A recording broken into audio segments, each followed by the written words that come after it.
here with another nominee for the Marion Lindblad-Goldberg Award for 2025. We have Kristie Hartzel. Hi, Kristie. She is nominated as a supervisor. She is from RHA, who participates in our Allentown cohort. And with us today, we have Kristie's supervisor, the behavioral health director at RHA, Micah White. Hi, Micah. And the Allentown cohort trainer, Jerome Williams. Hey, Jerome. Hey. So, Micah, I am going to turn to you. Why are you not surprised that Kristie's been nominated as a supervisor for this award? Well, it really is not a surprise, Jen. I'm surprised it took her this long to be recognized for it. No, she truly deserves this nomination. And since the time she's joined the company, she's really dove headfirst into understanding, teaching, and applying the ESFT model to her program.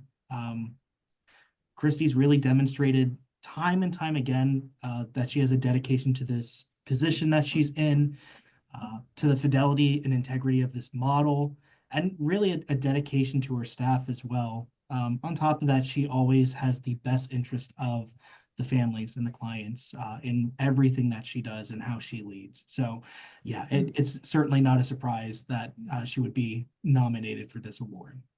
Yeah. So how has that relentless dedication impacted even your growth, for yourself, being near somebody with such a commitment and passion? Yeah, I mean, so the nice thing about Kristie is part of my history of we used to actually be peers with one another. I used to serve as a program director alongside Kristie in a different program. So I've gotten to know Kristie ever since she started here, and truly seen how she has grown and how she's worked my own growth edges as well. In the questions that she would be asking of the program in clinical trainings, of questions that she would be even bringing to me, it always worked on my growth and development too, of thinking of things differently. Especially even in the unique positions that we're in as supervisors of how do we apply ESFT as a practice, as a meta model. So she's always been very challenging to my own growth and development of how should I be approaching this from a strength-based lens?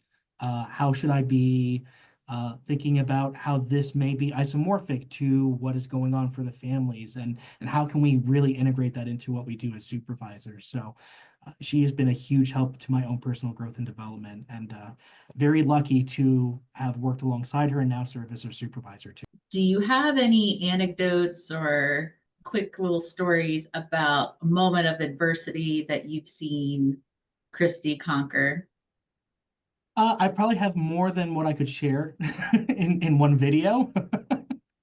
I've seen Kristie face lots of adversity of just the instability of this field. Mental health and family-based especially has a lot of high turnover. I think one of the biggest things that I've noticed as she's faced adversity, when staff just leave or she's down to 2 staff in a program or something. I think one of the biggest things that I've really appreciated about Kristie is she never wants to do it alone. And it's not because she's not able to.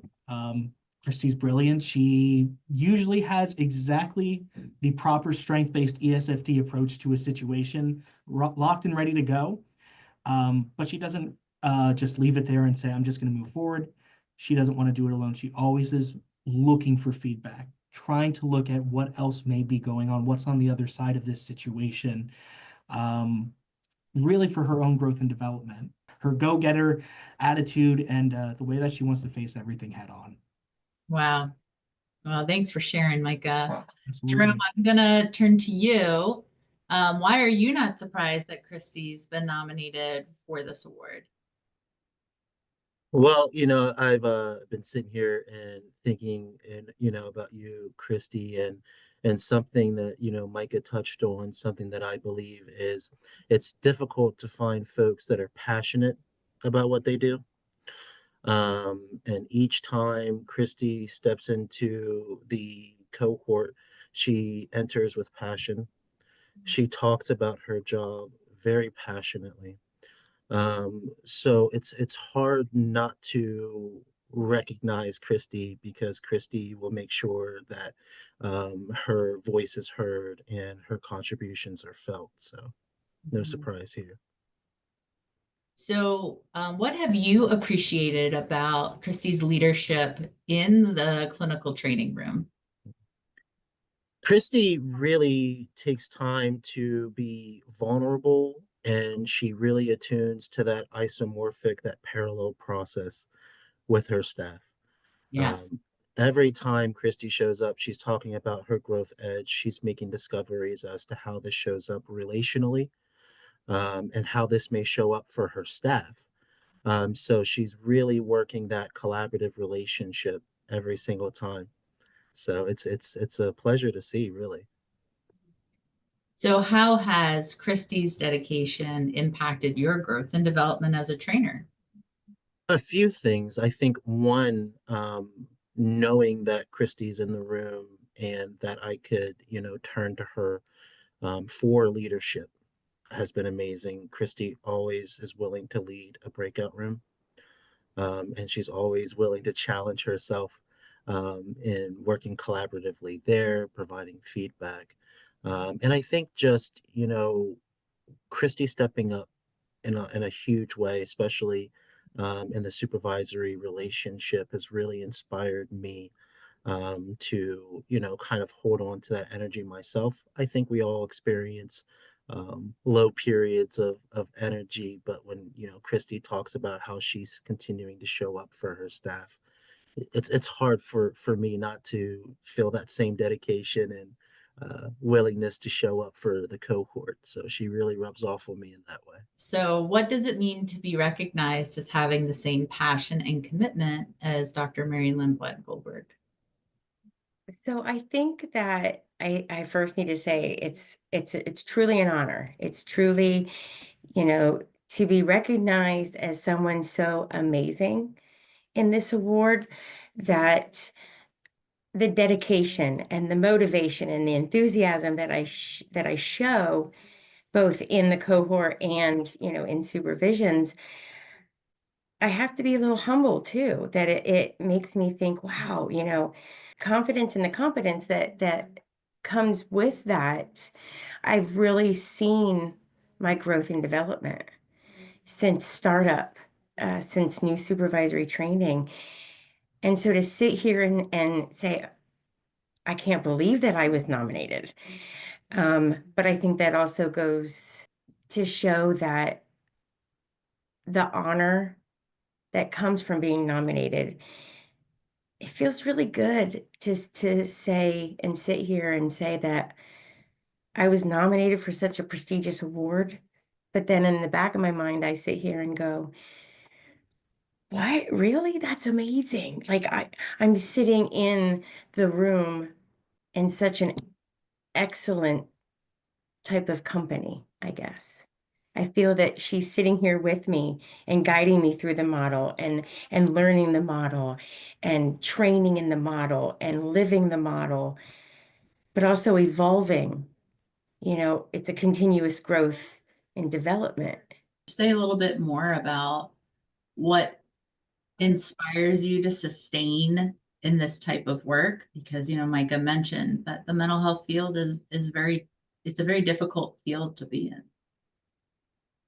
What sustains me in continuing to be in this field and with family based and learning the ESFT model is that you you grow and you learn every time that you're in training. You grow and you learn every time that you're in supervision with different staff.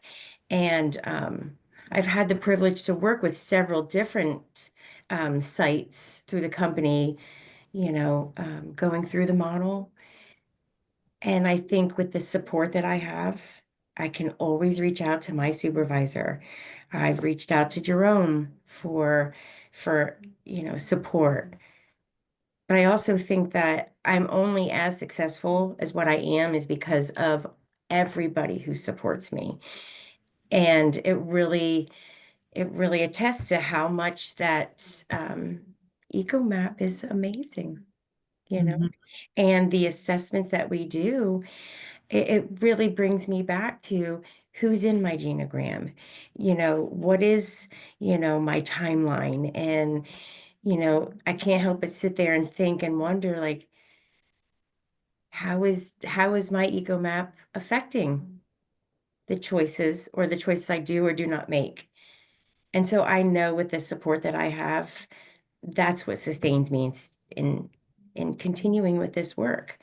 And the way that my teams lean on me and I lean on them, in an isomorphic process, that it really feels good to be able to take all that and apply it to the supervisions, to teach the model, and then they go out and they give that, to the clients and the families that they serve.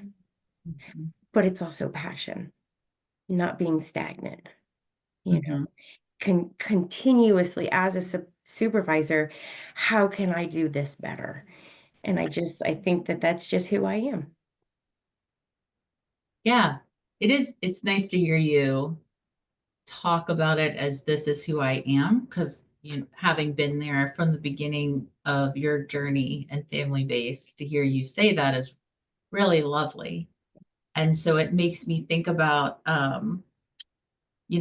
what is the growth you've had that uh, is a result of you sitting in the uncomfortable and being challenged that you never thought you would have. That is a huge growth and development for me to be comfortable in the uncomfortable, I should say, and being able to people match me. And that's what I love. So when I start talking about the model and talking about ESFT model and how we deliver services, when people match that enthusiasm for me, it just makes me more enthusiastic and more motivated. How can I do this different and better for those that I supervise?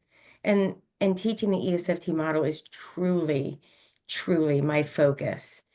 Um, because that parallel process helps my teams and in turn go out there and do that second order change with the families that they serve. It's my passion. Well, Jerome and Micah, on the count of three, can you join me in saying congratulations to Kristie? All right. Absolutely. 1, 2, 3. Congratulations. Congratulations, Kristie. Woo! Thank you, everyone. Yeah. So it's just so great to have all this time together with you guys. And for those of you watching and sharing in this, we appreciate you. And you can check out more about Kristie and the write-up that will be on the blog and will be on the social media.